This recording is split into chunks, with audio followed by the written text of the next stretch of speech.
दोस्तों, ये ई सिम क्या है और ये कैसे काम करती है।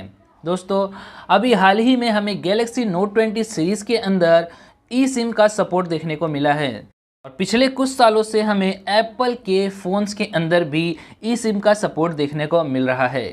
तो दोस्तों, ये ई सिम क्यों ज़रूरी है और इसके क्या फ़ायदे हैं और इसी के साथ में इसके क्या नुकसान हैं, और हम जो फिज़िकल सिम यूज़ करते हैं और ये जो ई सिम है, इन दोनों में क्या फ़र्क है। तो दोस्तों, आज हम इसी के बारे में बात करने वाले हैं, तो इस वीडियो को एंड तक ज़रूर देखिएगा। काफ़ी इंटरेस्टिंग होने वाली है और काफ़ी नॉलेजेबल होने वाली है ये वीडियो। तो चलिए शुरू करते हैं।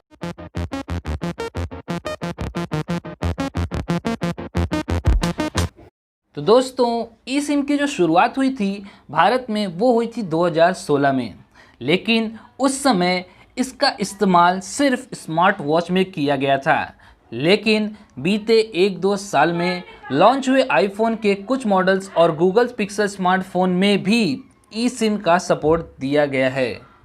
इसकी मदद से अब फ्लैगशिप कैटेगरी के स्मार्टफोन में भी ड्यूअल सिम का सपोर्ट देखने को मिलने लगा है। माइक्रो सिम और नैनो सिम के बाद अब ई सिम की जो चर्चा है वो काफ़ी तेज़ हो चुकी है।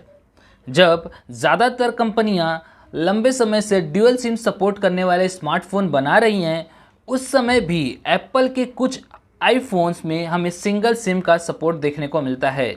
लेकिन हाल ही में एप्पल ने आईफोन SE 2 को लॉन्च किया था और उसके अंदर हमें ड्यूअल सिम का ऑप्शन मिल रहा है।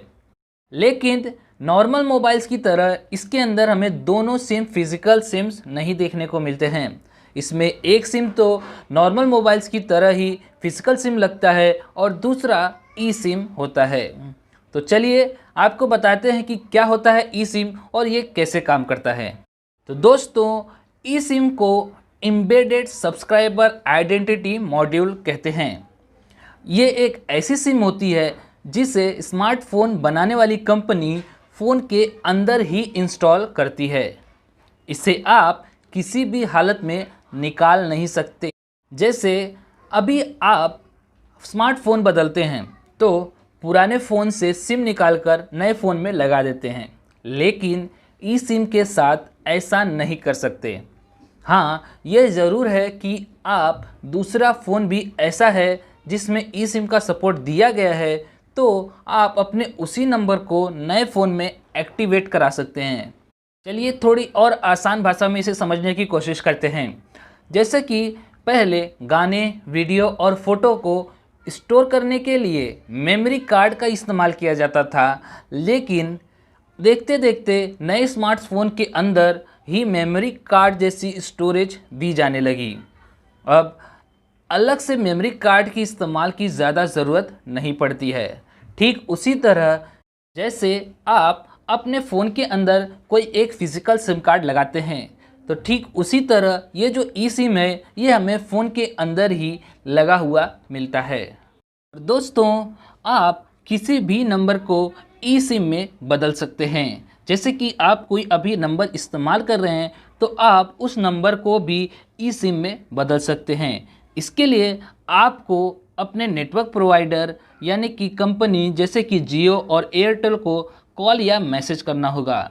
उसके बाद उनके द्वारा बताए गए नियम का पालन करके आप अपने हैंडसेट में उसी नंबर को ई सिम की तरह इस्तेमाल कर पाएंगे। जैसा कि मैंने पहले बताया कि ये जो ई सिम है आपके फ़ोन के अंदर ही इंस्टॉल होता है और ये आपको कहीं बाहर दुकान पर नहीं मिलने वाला।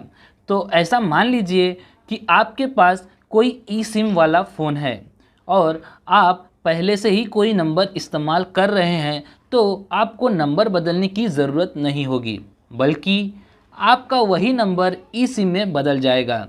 जैसे ही आपका नंबर ई सिम में एक्टिवेट हो जाएगा, उसी समय आपका जो फिज़िकल सिम है वो डीएक्टिवेट हो जाएगा। यहाँ तक कि दोस्तों, आप आसानी से नेटवर्क प्रोवाइडर को भी बदल सकते हैं। मान लीजिए अभी आप जियो का नंबर इस्तेमाल कर रहे हैं और इसको आपने जियो के ही ई सिम में चेंज करवा लिया। इसके कुछ समय बाद आप चाहते हैं कि आपका जो नंबर है वो आप उसका नेटवर्क प्रोवाइडर बदल कर एयरटेल की सर्विस लेना चाहते हैं तो आपका यही नंबर एयरटेल में बदल दिया जाएगा और आप बिना नंबर बदले, बिना सिम बदले एयरटेल की सर्विस का फ़ायदा उठा सकेंगे।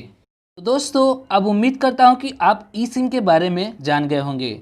तो चलिए अब बात करते हैं हम इसके एडवांटेजेस और डिसएडवांटेजेस के बारे में। तो सबसे पहले हम बात करते हैं इसके एडवांटेजेस के बारे में। तो दोस्तों ये एक नैनो सिम के टुकड़े के साइज़ का होता है, इसलिए ये कहीं पर भी फिट किया जा सकता है और इसके लिए किसी भी सिम ट्रे की कोई ज़रूरत नहीं पड़ती है। जैसा कि हमें फिजिकल सिम के लिए एक ट्रे की ज़रूरत पड़ती है, वैसे ट्रे की कोई ज़रूरत नहीं पड़ती है और इसमें एक यूज़र बहुत ही जल्दी दूसरे ऑपरेटर को स्विच कर सकते हैं बिना किसी सिम कार्ड को बदले। और ये जो सिम होता है दोस्तों, ये ट्रैवलर्स के लिए बहुत ज़्यादा यूज़फुल होता है। इस सिम के ज़रिए आप ज़्यादातर डिवाइसेस को एक साथ कनेक्ट कर सकते हैं। जैसे कि अगर आपके पास स्मार्टफोन है और स्मार्ट वॉच भी है, तब आप इन दोनों को एक ही ई सिम से कनेक्ट कर सकते हैं और ये ई सिम फ़ोन के अंदर एम्बेडेड होता है, तो इसलिए ये सब्सक्राइबर के सारे इन्फॉर्मेशन को स्टोर किए हुए होता है। जैसे कि मोबाइल सब्सक्राइबर को आइडेंटिफाई और ऑथेंटिकेट करने के लिए जो ज़रूरी डेटा होता है वो इसके अंदर स्टोर होता है। और साथ ही ये जो ई सिम होता है दोस्तों, ये आपके फिज़िकल सिम से ज़्यादा सिक्योर होता है। तो दोस्तों चलिए अब बात करते हैं इसके डिसएडवांटेजेस की।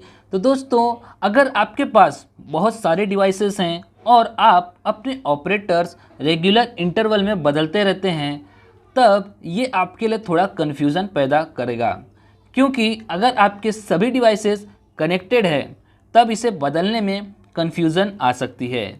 इसी के साथ में आपको सिम कार्ड को एक्टिवेट भी करना होगा उस डिवाइस के सॉफ्टवेयर की मदद से।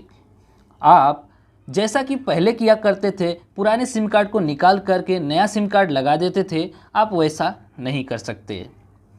और अगर आपकी बैटरी लो है और आप अपने ई सिम को किसी दोस्त के फ़ोन से कनेक्ट करके कॉल करना चाहते हैं, तब इसकी तकलीफ़ आ सकती है, क्योंकि सिम कार्ड एक्टिवेट होने में थोड़ा समय लगता है और ये ज़्यादा फास्ट और आसान भी नहीं होता है।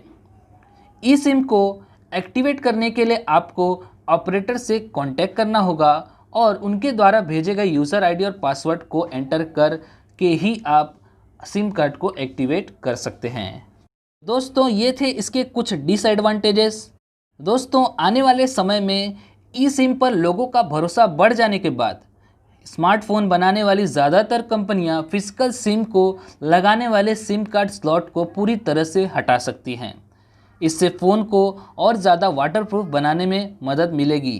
जैसे कि इस समय के कुछ ऐसे भी फ़ोन्स लॉन्च किए गए हैं जिसके अंदर से 3.5 के mm जैक को हटा दिया गया है और उसकी जगह पर सिर्फ एक पोर्ट का इस्तेमाल किया जाता है चार्जिंग और ऑडियो दोनों के लिए, और वो है USB Type-C का। तो दोस्तों मुझे उम्मीद है कि इस ई सिम के बारे में आपको सारी इन्फॉर्मेशन मिल गई होगी और मैं आशा करता हूं कि आपको ई सिम के बारे में पता चल गया होगा। तो दोस्तों अगर आपको ये वीडियो अच्छी लगती है तो इस वीडियो को लाइक ज़रूर कीजिएगा और कमेंट में ज़रूर बताइएगा कि आपको ये वीडियो कैसी लगी, और इसी के साथ में अपने दोस्तों के साथ इस वीडियो को शेयर ज़रूर कीजिएगा। तो दोस्तों मिलते हैं अगली वीडियो में, तब तक के लिए अपना ख्याल रखें। धन्यवाद।